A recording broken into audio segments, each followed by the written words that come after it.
Good morning. Good morning. Good morning. How you doing? Good. Good, good. Good. Let's kick it off with waterwaystravel.com. Scott Bass, for any and all of your water surf travel related needs, they are your concierge, surf travel concierge. Yeah, and it's that fall season, which is kind of, there seems to be good waves everywhere in the fall. And you can get early season north swells in Oahu. And of course, Europe and France is incredible in September and October. And the waves here in Southern California can be really, really good, as well as on the East Coast. And frankly, like I said, around the world, like it's an interesting time, right? Northern hemisphere, Southern hemisphere, waterways travel's got you covered.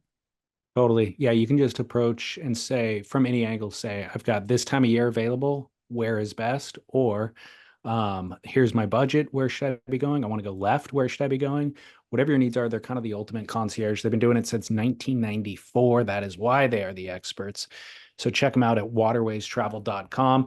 And then also in preparation for the fall, colbyplus.com. You can grab a 3.2, a 4.3 Yamamoto rubber wetsuit, and they're incredible, direct to consumer. So great pricing, great Yeah. quality. No, I was in the water the other day and this older gentleman was like, "Hey, what's that wetsuit you got on?" And I'm like, "Hey, it's a Colby Plus. This thing is nice."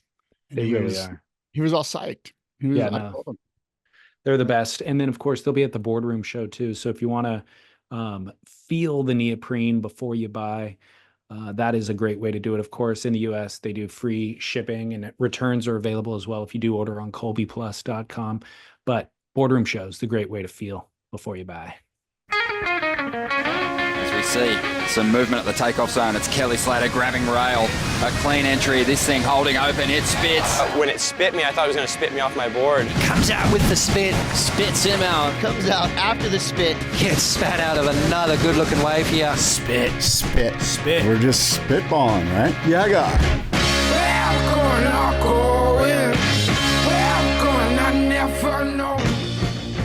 Yeah, guy. Yeah, freaking guy. Holy mackerel. I just noticed something on your lip. What the fuck's going on?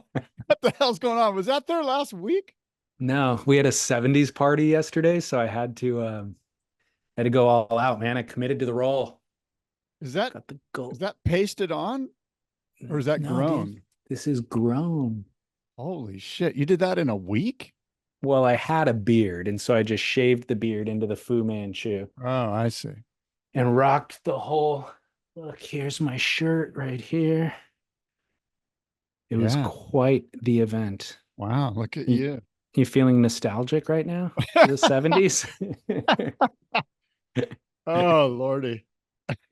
I was planning to shave this. I don't want to be seen like this in public. So I was planning to shave before we recorded this morning, but it's a 7 a.m. show and I didn't have time. Okay. Well, Sorry. I that's okay. apologize for subjecting you to this.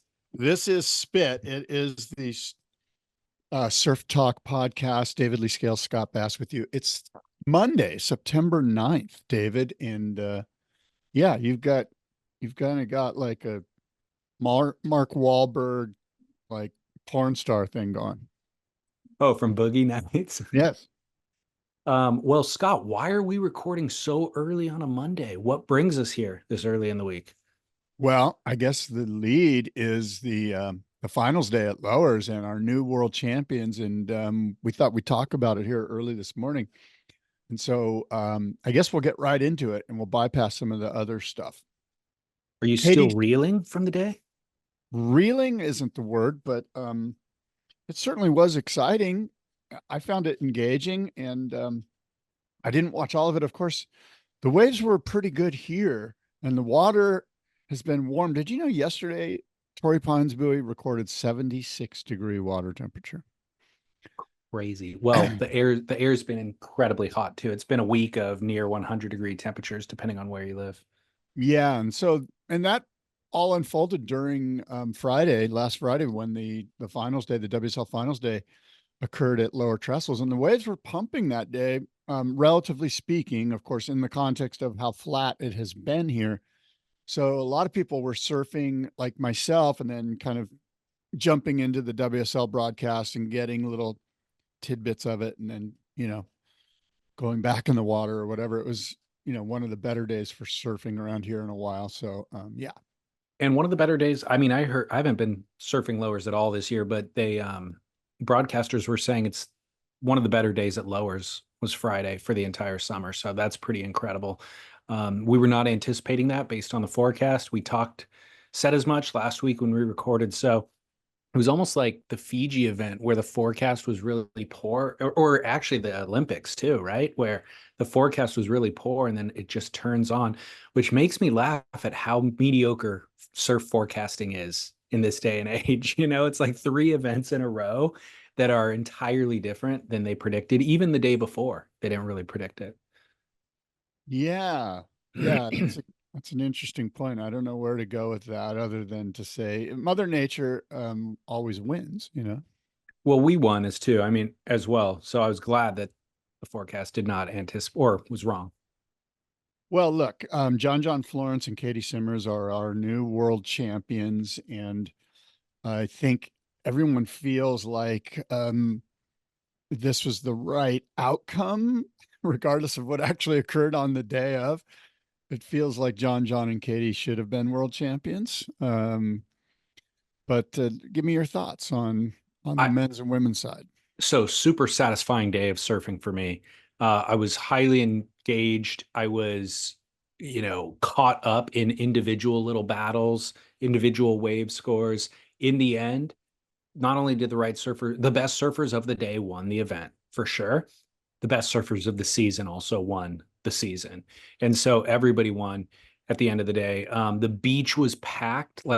We said, the waves were better than expected. So there was a tremendous amount of energy.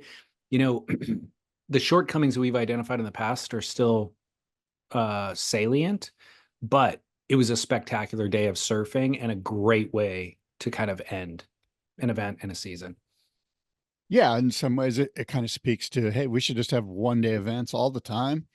And yeah, I agree with you. Gosh, what good surfing, what engaging surfing. I missed some of the early rounds, but I was ecstatic to see Italo thriving and driving through the early heats and kind of knocking them off one by one, which is what I had predicted.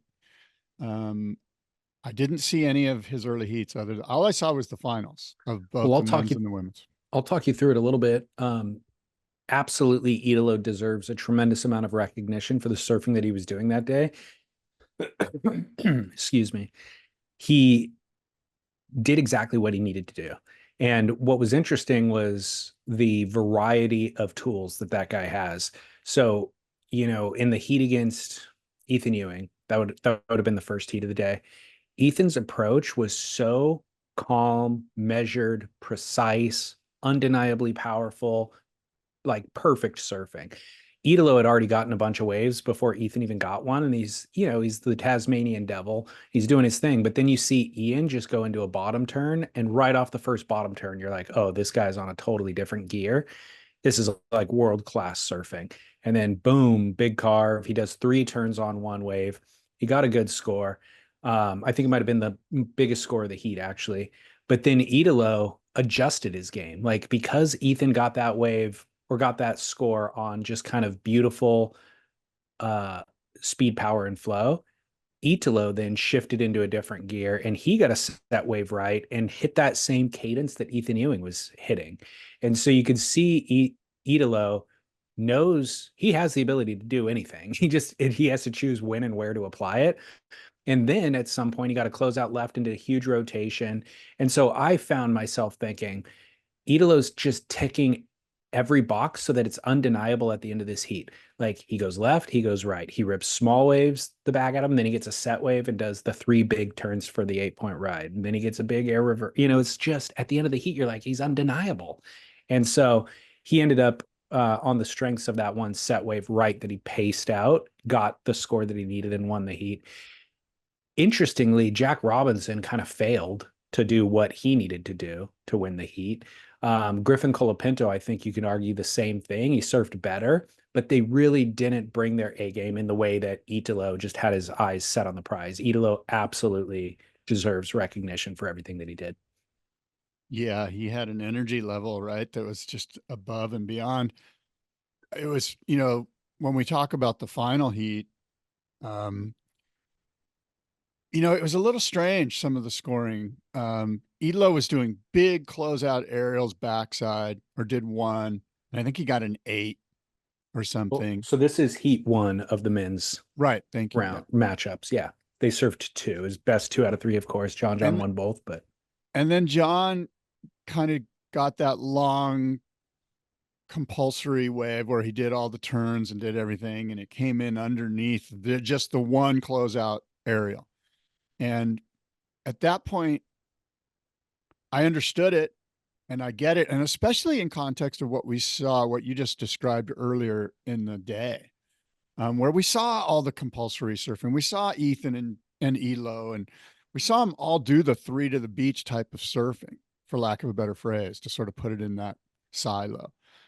And so the big air is like, we know they can do that. That's kind of like, okay, you know, we know you can do 3 to the beach. Let's see some big progressive moves. And they scored 𝐒𝐿O highly. And then of course they scored John lower than that on his compulsory wave. And it was time for John to step up. And John certainly did that with you know, a big move out the back right from the beginning, and then compulsory surfing all the way through to the inside. And that was sort of the difference maker, at least in that first heat. So that first heat was very interesting, the way that it all played out. And I had DMs pouring through during the heat of people getting pissed because John was waiting basically for a good wave. And in that time, 𝐒𝐿O's doing his thing and putting scores on the board. And you're right, they awarded a couple of airs. And so he had kind of substantial scores on the board. When John finally got the wave that he had been waiting for, he surfed it more predictably, let's say, and not as, I don't know. Yeah, more predictably. I mean, he did an air reverse off the first section, but it wasn't critical and it wasn't crazy. It was just kind of, you know, standard, certainly for him.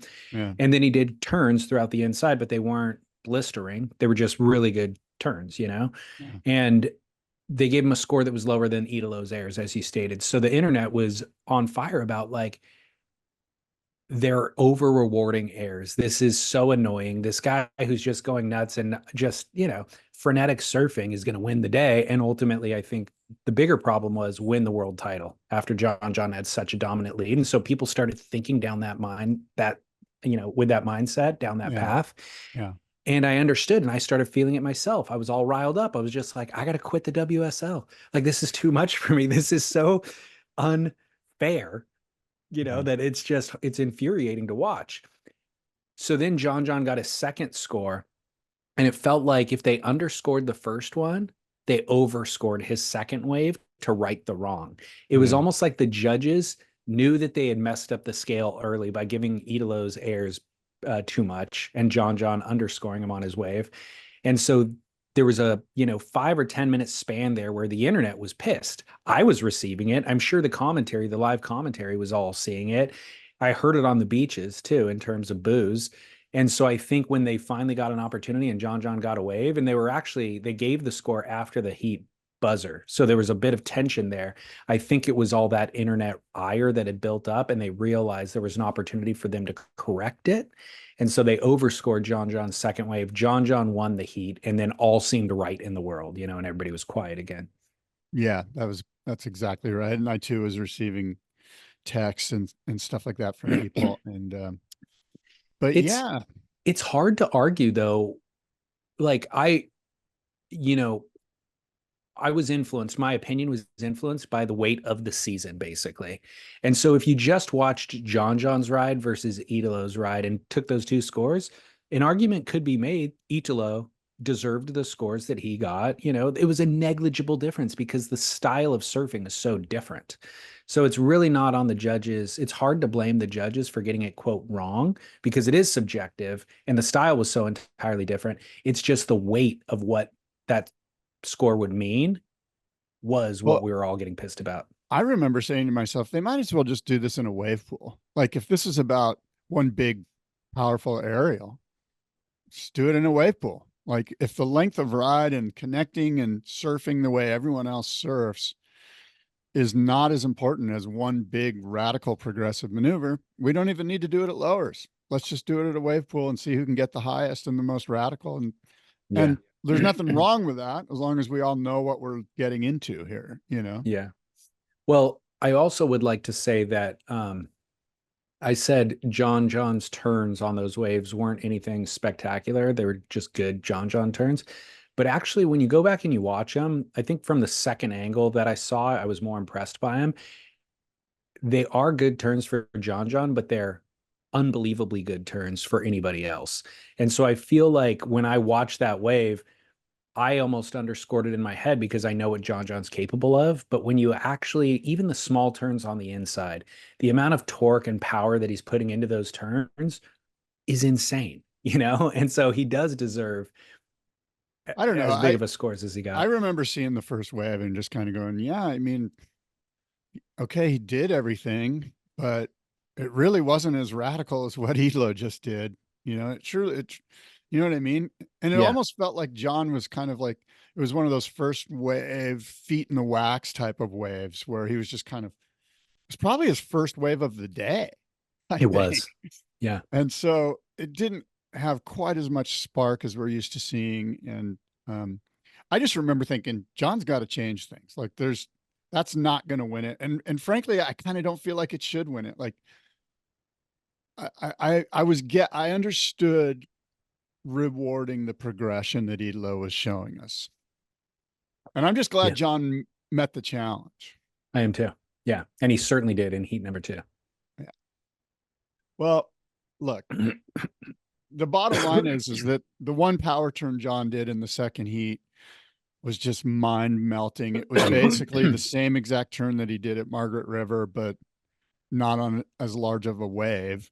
But it was just insane. I mean, it was just kind of like if you were to make a new iconic little graphic to symbolize the new WSL, the way that Jerry West is like the iconic shot for the NBA logo. And I think Kelly Slater is the iconic shot for the WSL logo. I'm not positive on that, but at Cloudbreak maybe, but that turn could be turned into a graphic for the WSL. Like that was the turn that you're just like, yeah, everyone recognizes that that's the turn that John does at 10-foot main break at Margaret. And it's insane. And we don't think anyone can do it with as much precision. It's like, it's right on the cusp of being out of control, but it's totally in control and you know it. And so that's what makes it so great. And he performed that, of course, at lowers in a smaller version, but everyone just went, okay, stamp it. That's incredible. Yeah, well, a lot of people I saw online saying this was the turn of the season. Like a lot of the actual pro photographers, pro commentators were saying this was the turn of the season, despite it being a smaller wave than the one at Margaret. And I don't know, I'd have to go back and actually look at everything, but I agree. Excuse me. It was spectacular. And what was spectacular about it was there was so much time leading up. Once he was up and riding on a set wave and a score that he needed, he was telegraphing that something big was coming. He's pumping down the line. And as I'm waiting for that to happen, I don't know what's big enough that he could do to warrant the score that he needed. So I'm thinking the only thing is he has to go to the air. And he didn't. But what he did was more progressive than had he had gone to the air. And I think that's what we've seen over the years at Margaret River, as far back as I want to say 2016, when he first started doing those big open face torquing carves, is power surfing with progression. You know, he's still pushing the limits, but he's incorporating the most fundamental characteristics of surfing. And so there's no, in the past, when you would have guys doing airs, there was 2 schools of thought. The old school dudes going, you know, that's too tricky. It's too techy. It's not real core surfing. It's cool, but it's not really power surfing. And they just discount it. Yeah. They discount it. And then the air guy is going like, no, that's harder to do than a carve, you know? And so this incorporates and unites everybody. It's just undeniably, it's got power, it's got progression, the board's leaving the water at moments, you know? He's in control the entire time, but it looks so explosive, like he could be out of control in just a fraction of a second. So it is you know, again, it's undeniable. There's not even another way to assess it. Everybody agrees. Yeah. And I will say this, that like you mentioned earlier, 𝐒𝐿O deserves a ton of credit because Italo's, for lack of a better phrase, compulsory waves where he goes off the bottom backside and just does huge vertical hooks. Those are incredible. So I the know. cool thing is that we know they both can do the compulsory 3 to the beach type of surfing. And so let's go to the next level. And Italo's doing that on closeouts, but John's doing next level progression with what, as you mentioned, a power and a mixture of like old school rail game with complete next level progression. So again, well, look, Italo, tip of the cap. Well, also let's look at Italo's scores. Italo in the second heat, his scores were an 8.17 and an 8.13. That's huge. You know, that's exactly. a 16.3 heat total. It Yeah. just so happens that John's first ride that we were just talking about was a 9.7. And then within a couple of minutes, I believe, he got an 8.43. So he backed it up quick. Now I think Italo was actually comboed, despite Italo having the 16.3 heat total, he was still comboed. So it was an incredibly surfed heat by both. Yeah, that first wave of John's, I think one judge gave him a 10. Yeah. What are your thoughts on that? That's okay. Yeah, I'm okay. I would have been okay with a 10, but I'm also okay leaving it open for something that could have had 2 huge explosive moves. But what we loved, I think, about this, and maybe we already stated in the opening, was everything coming to a head in the final heats against one another. So it's the entire season, of course, building up, and then the surfing on the day of is all kind of progressive. Like that turn at lowers, that's the best turn we've seen maybe at lowers ever. And so seeing the best surfing happen in these pinnacle moments is really what you hope to see. And everybody, the world champs surfed to a world champ level that left no question, basically. And I mean, I don't know if it's time to talk about Caitlin Simmers now, but she did the exact same thing on her side. Well, real quick, before we go there, I'll say this, that you might recall Strider grabbed John after the heat, and one of his questions was, are you excited for next season?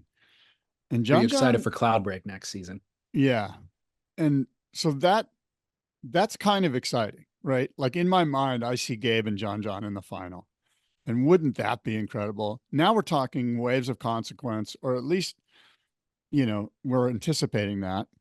And what a way better wave to have 2 world champions go at it, like where you can get a long threaded almondy opening up to a burping barrel and then an air section at the end. Like it's going to be, I guess my point is that John was like, yeah, I'm doing next year, which I didn't hear him say that.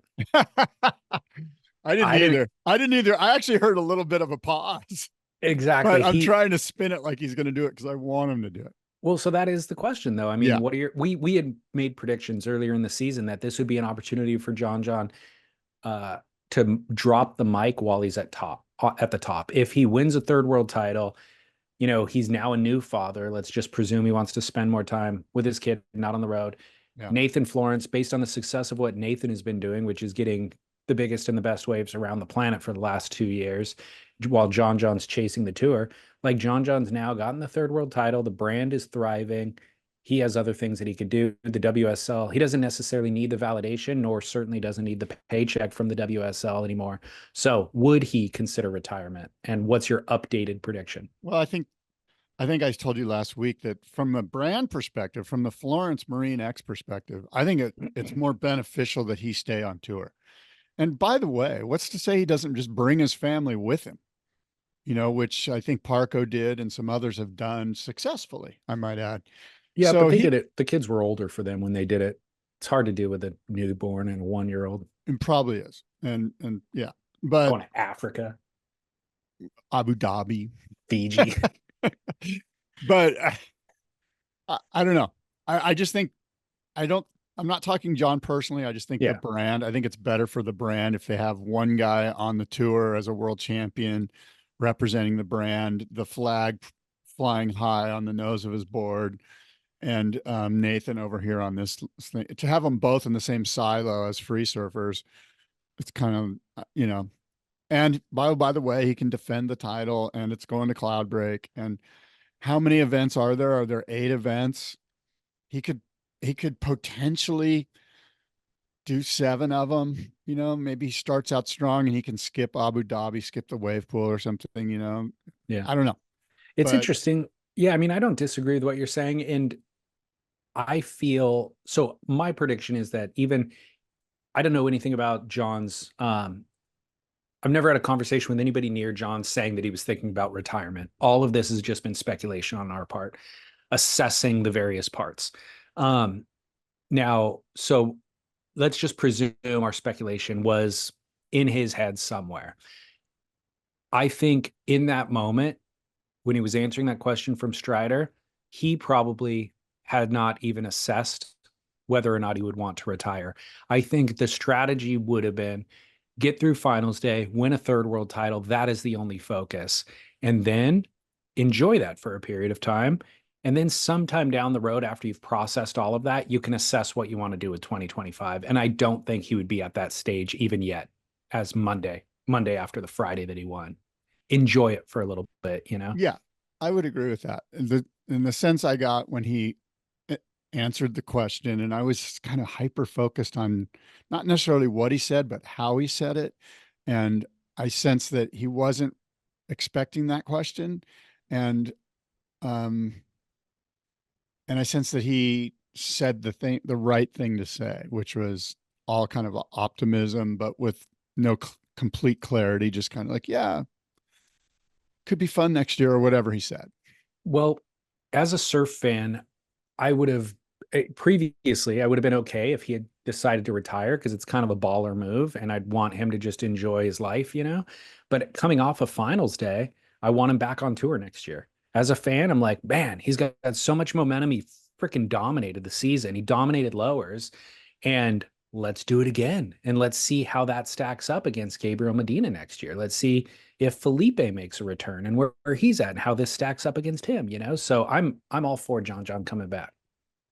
Yeah, I am too. I think we all are. I think most of us want that to occur, except maybe his wife. I don't know. And his competitors. Yeah, right. Exactly right. Okay, so tell me about Katie Simmers. Well, so early rounds, Tatiana Weston Webb started barnstorming as well. But I got to be honest, you didn't miss anything when you didn't watch those heats. It was more of the same of what we know from Tatiana Weston Webb. And that's where I'm kind of disappointed at times with, or that's why I want to over reward the people who really do go above and beyond. You don't want to see this world title won with surfing that we've seen for the past 5 years, basically.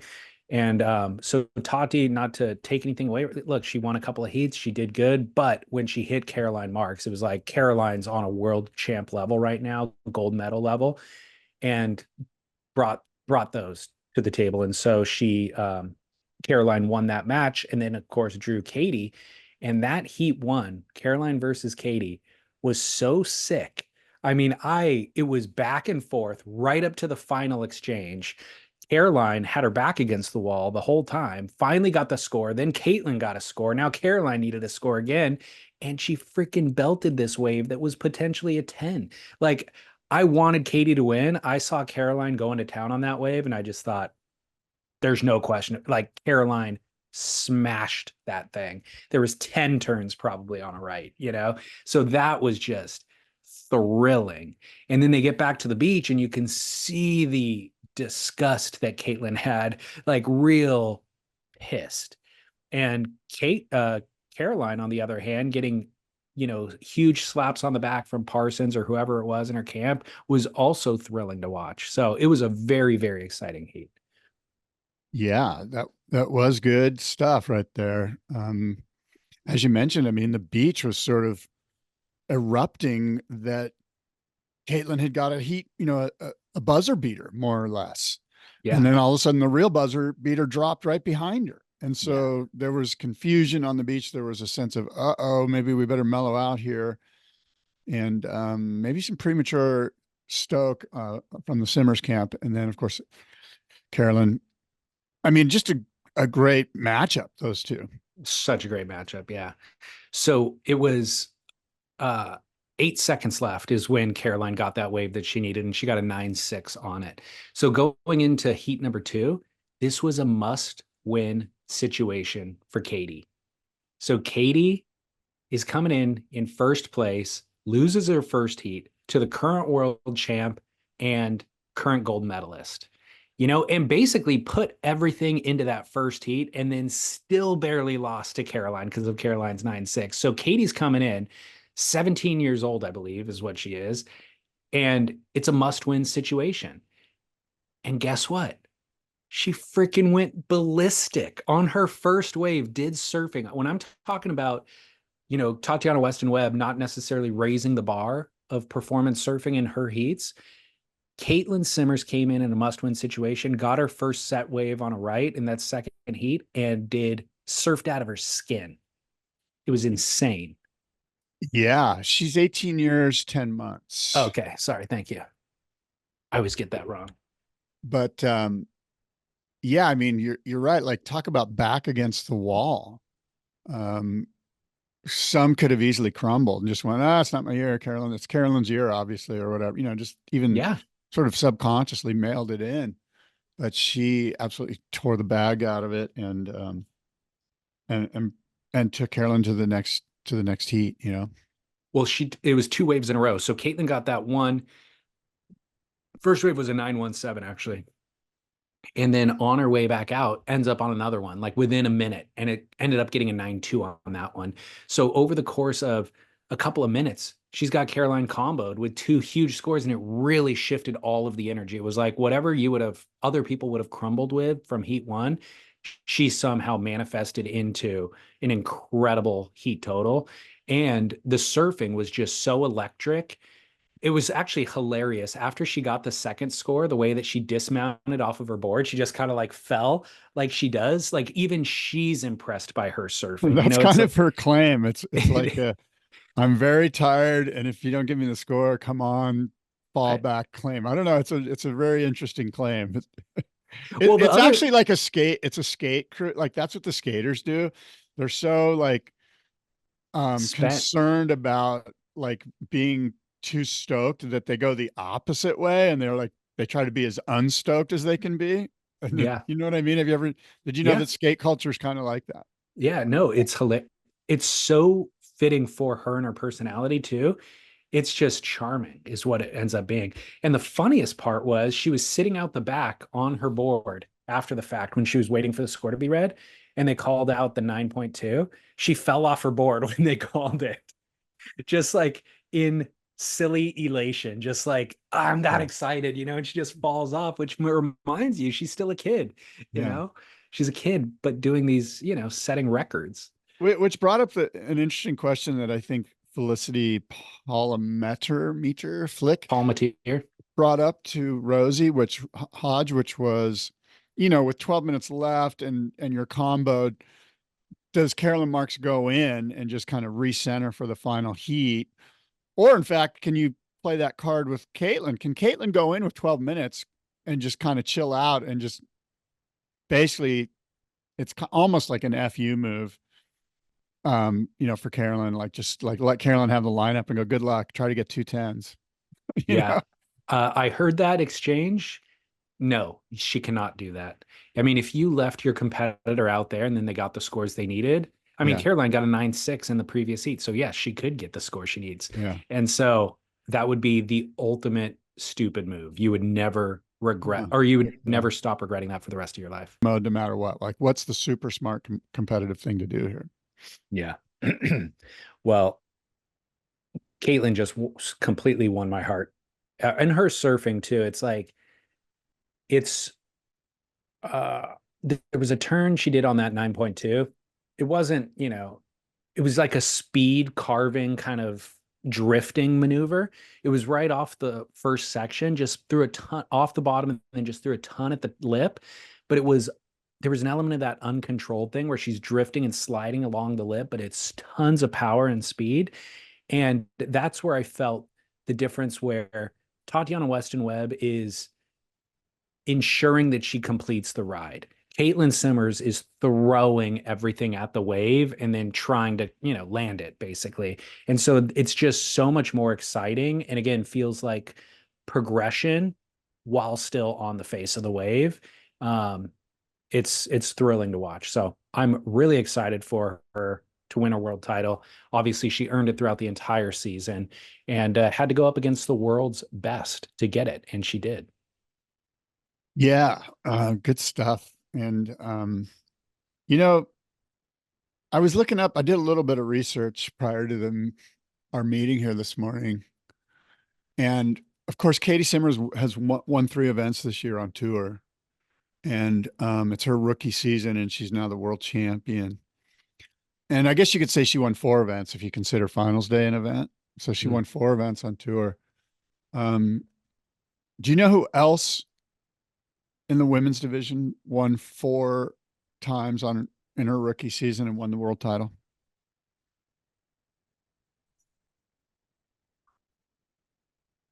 Chelsea Hedges. No? Random, dude. Wow. I'm like, who's Chelsea Hedges? Remember that goofy footer? No, I do not. She got, and then she had a kid and she came back. Did she win a world title one year? I'm pretty sure, yeah.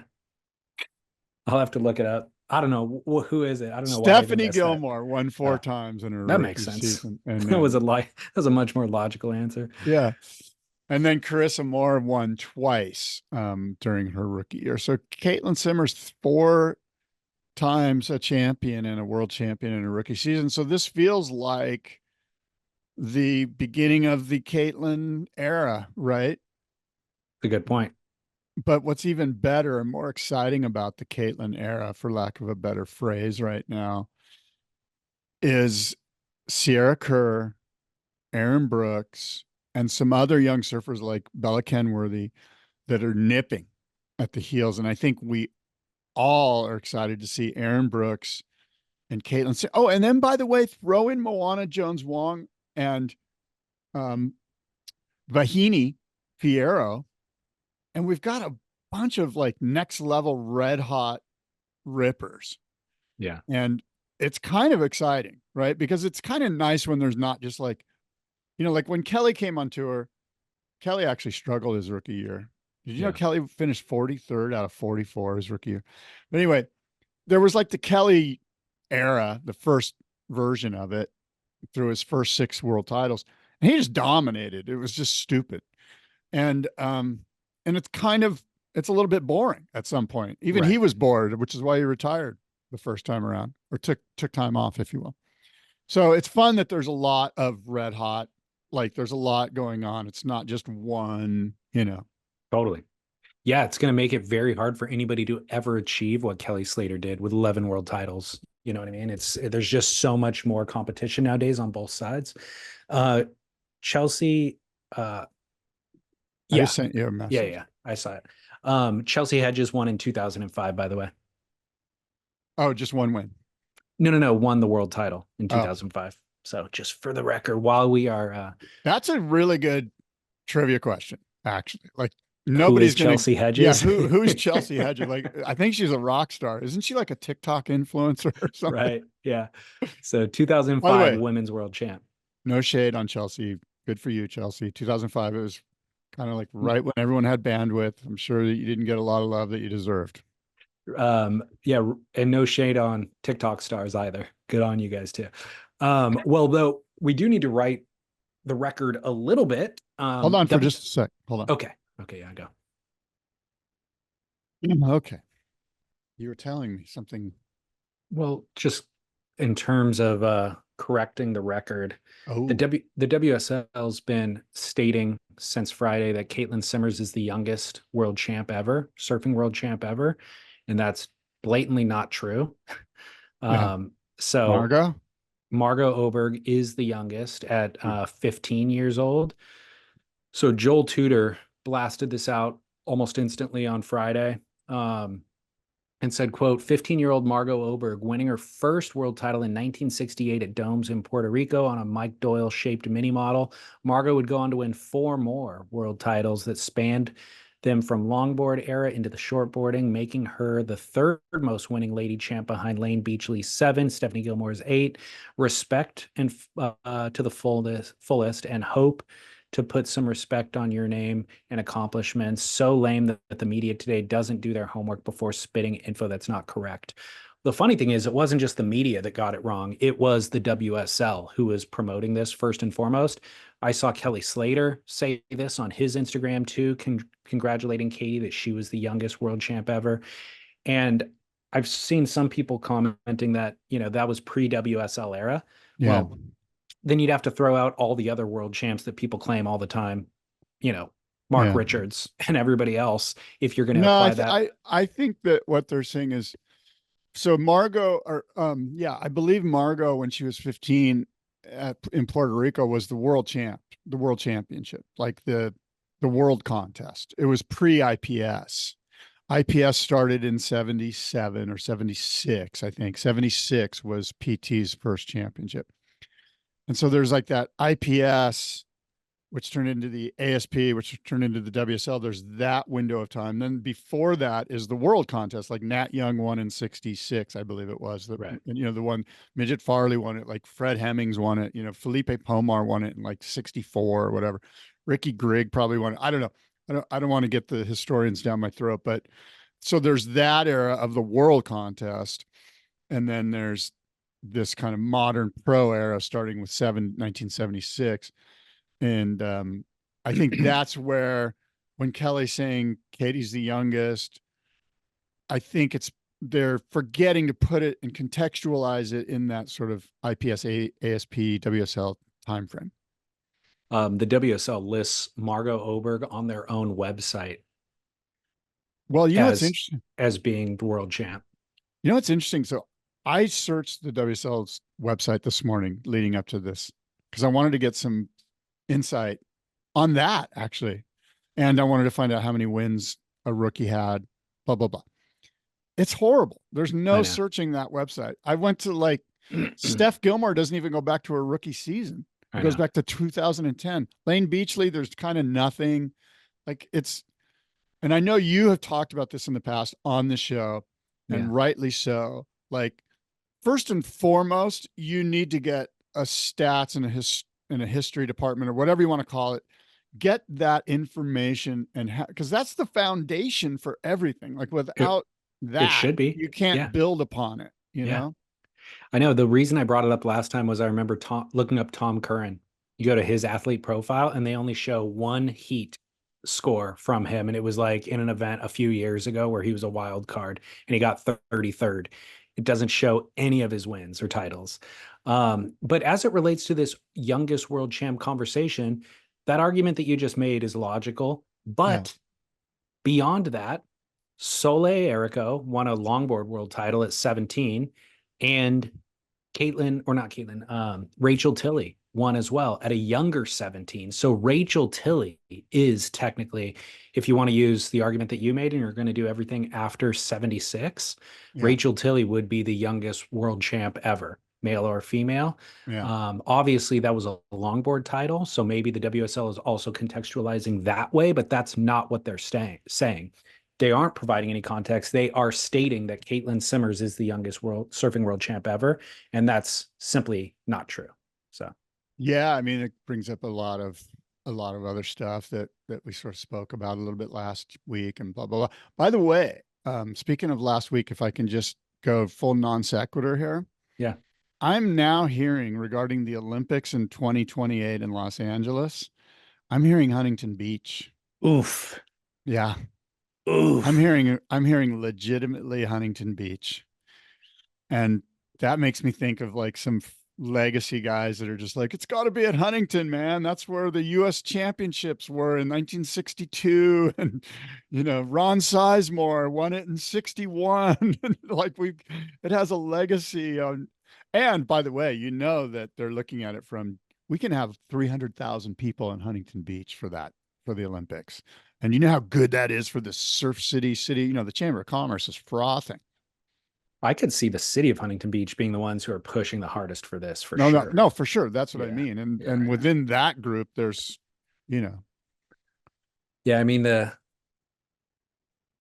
there's no infrastructure in Lemoore for the viewing experience. I mean, there is people on site, but in terms of there's not enough hotels and that sort of thing. I don't know. Lemoore, I think Palm Springs would be on the radar as far as a pool. And then there might be one in Oceanside by then. Yeah, that's true. Anyway, hearing Huntington Beach and hearing it like not a rumor, like probably going to happen in Huntington Beach. That's crazy. I mean, I guess that'd be better than probably the Japan scenario, the way that played out, but It'll still. be similar to that. And I mean, you can see the pro Huntington Beach forces going, look, we've had ISA world contests have been won there. So, I think Kelly Slater or Tom Curran won one in '84 at Huntington Beach, an ISA event there. Anyway. Yeah. Yeah. So anyway, let's get back to, hey, congrats to Katie and congrats to John Florence, and a pretty spectacular finals day. I would say that 2 thumbs up. Phenomenal surfing. Congrats to them. Congrats to the runner-ups too, because again, Italo and Caroline both surfed incredibly, but the world champs surfed world champ level heats that day. So yeah, very, very exciting and thrilling. What a way to end the season. Who said that, if you're interested? Is this segment still holding value? Do you think people are interested? Okay. Well, I like it because it's gives a little bit of surf history. It does. Yeah, it does.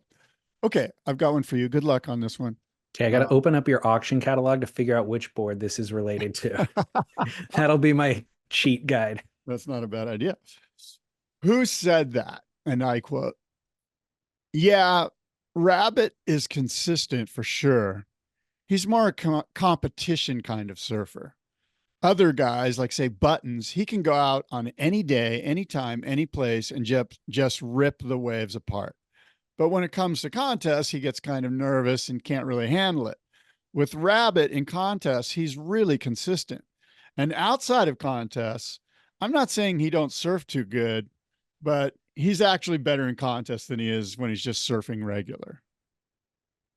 End quote. Okay. Who said that, David? Was it A, Michael Ho, B, Rory Russell, C, Jeff Hackman, or D, Dane Keoloha? I'm going Rory Russell. Wrong. You were wrong, sir. It is Dane Keoloha. Wow. Were you visualizing a Rory Russell surfboard in the auction catalog? Kind of, yeah. I did apply that logic. No, we have one of Dane Keoloha's personal riders, a town and country shaped by Ben Ipa in the California Gold Surf Auction coming up here in October. But let me give you some insight into Dane. This comes from Matt Warshaw's Encyclopedia of Surfing. Yeah, I'd love to hear more about Dane. Sure. Dane Keoloha, glowering pro surfer from Honolulu, ranked number 2 in the world, David, in 1980. Remembered as the best tube rider of his generation and often credited as the inventor of the pig dog tube riding stance. In Waikiki, Dane Keoloha, Buttons Kaluuya Kalani, and Mark Liddell were the photogenic teenage proteges of high-performance surfing wizard Larry Bertlemann. All 4 were proponents in the mid-1970s of the split-railed Sting design surfboard. Nonetheless, it was a shock to the first-generation World Tour pros in 1977 when Keoloha, at 19 years old and stone-faced, placed 3rd in the prestigious Duke Kahanamoku Classic at Sunset Beach, beating Reno Abalera, Mark Richards, Wayne Bartholomew, and Peter Townend in the final. Keoloha was a born power surfer and had an infallible sense of where to find speed on any given wave and a zen-like composure while inside the tube. And by the late 70s, had taken over Sean Thompson as the world's best tube rider, able to find his way out of the deepest caverns, especially at Backdoor Pipeline. Keoloha was a world tour mainstay from 78 to 82, finishing in order 9th, 4th, and 2nd behind 4-time world champ Mark Richards, 3rd and 6th place. He made the finals of the Pipe Masters 4 times, winning in 1983, and he was in the finals of the Duke 6 times, winning in 1983. And what should have been his best season as a professional, 1983, instead brought a career crisis as Keoloha was trapped in a political dogfight with Ian Cairns and the ASP when that Pro Tour administration removed their sanction from the 3 Hawaiian events and banned the top surfers from competing in those Hawaiian events. Of course, Dane Keoloha, a proud Hawaiian, defied the ban, won 2 of those 3 events, and refused to pay the $1,000 ASP reinstatement fine and was stripped of his Pro Tour ratings. Bitter and angry, he retired at the age of 25 from full-time competition. Wow. I was too young and I did not know the political intrigue there. Yeah, there's some drama there with the ASP and, you know, them probably demanding some money from that Triple Crown. Bummer. Triple Crown events. Yeah. And there was some drama. Yeah. Bummer. I wouldn't want to have drama with Dane Keoloha. No. Reminds me though, kind of, I watched Netflix has this series called Untold, and it does these kind of deep dives into quote untold sporting stories in all genres of sport. And I watched a new one this weekend called Hope Solo versus American Soccer. Yeah. Have you seen that, or do you know what? No, but I'm very interested in it all. So it's similar. You just totally reminded me of it. But yeah, she was like the most dominant goalkeeper ever. Hope Solo, right? You know her name. Everybody knows her name. Yeah, she had some drama. Didn't she get a DUI or something, or some domestic abuse or something? Yeah, both actually. But prior to the DUI, she had this. She was going to buy a house, and so she needed her employment contract for the bankers, and she got that employment contract, and she realized how she was being taken advantage of. Basically, all the women athletes were being taken advantage of. They were more famous than any of their male counterparts, but the male counterparts are flying on private jets, making millions of dollars a year. She was making $76,000 a year. 76,000 as the most famous goalkeeper in the world, and winning gold at World Cup, like winning the World Cup, all this stuff, you know? And so she tried to band together with her teammates, and basically it became incredibly contentious, and the US soccer just didn't want to give up their control of everything. And so they basically isolated her. They got all of her teammates. They scared all of her teammates out of the lawsuit, and Hope was forced to fight it on her own.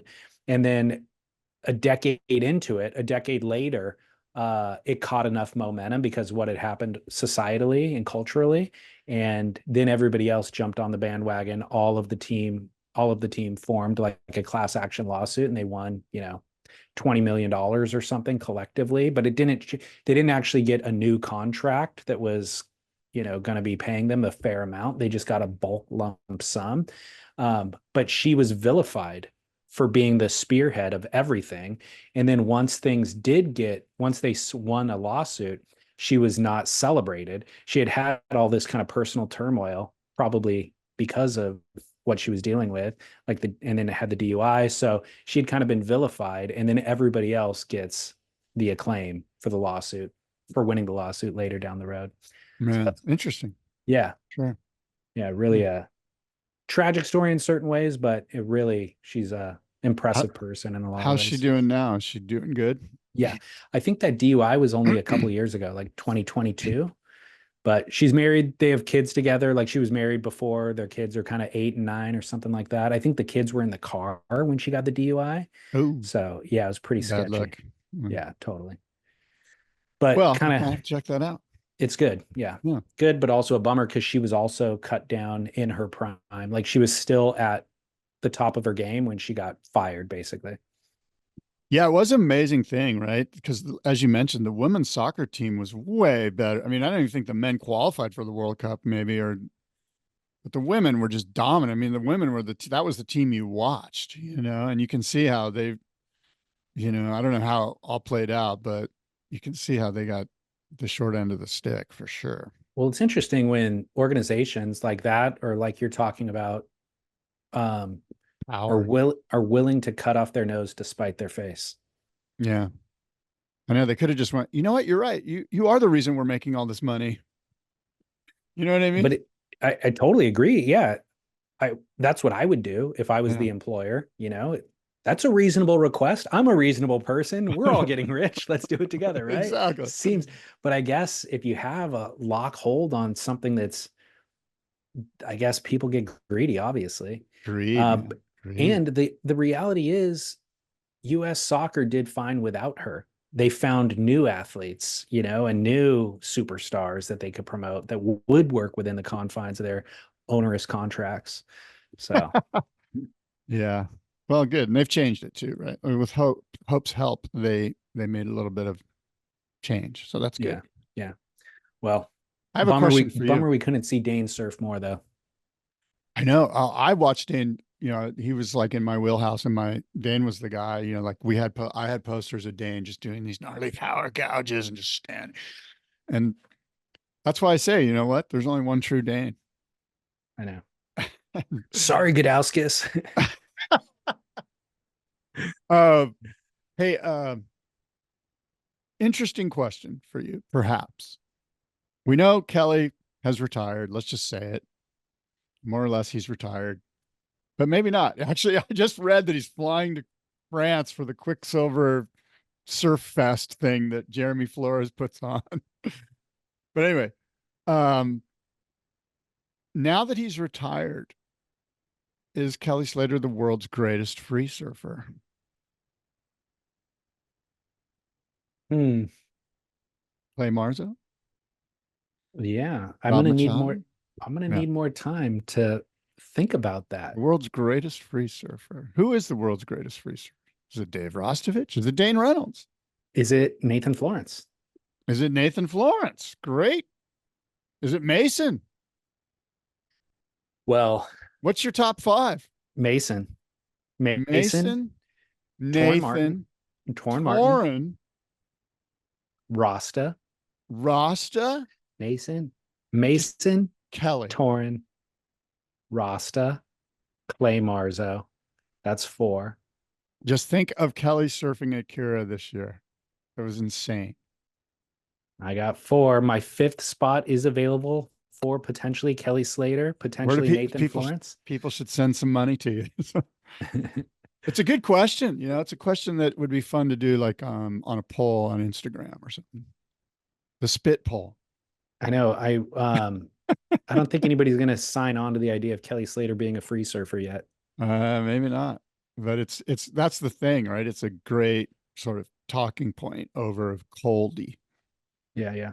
I'll work on it. I'll work on it for next week. All right. Fair enough. My must-see moment presented by 𝐶𝐚𝐜𝐿, who will be at the boardroom show, is John's turn. Oh, yeah. I've seen it from a number of different angles. Jimmy Cain posted the sequence of it, which I thought was really helpful to see. Yeah. And it is just, I don't even know what you'd call it. Doesn't even have a name. It's a layback, but it's not really a layback. It's like a power gouge. It's a disaster is what it is. Is that what they call it? No, it's not even a name. Yeah. What is it called? It just looks like he's just going into full yard sale disaster mode, but it's all controlled. I'm trying to come up with a name for it, but I'm sure people are trying to come up. Somebody needs to come up with a good name for it. I'm sure. Leave it. I'm going to leave it to John. John needs to come up with a name for that turn. But I will also say, what a year for John. Becoming a father, performances this year, the gold medal here, or not the gold medal, the world title here. Like, it's just been a big year. So soak it in, John. Yeah. Soak it in. So brings up the question, who's the youngest world champion on the male side of the equation?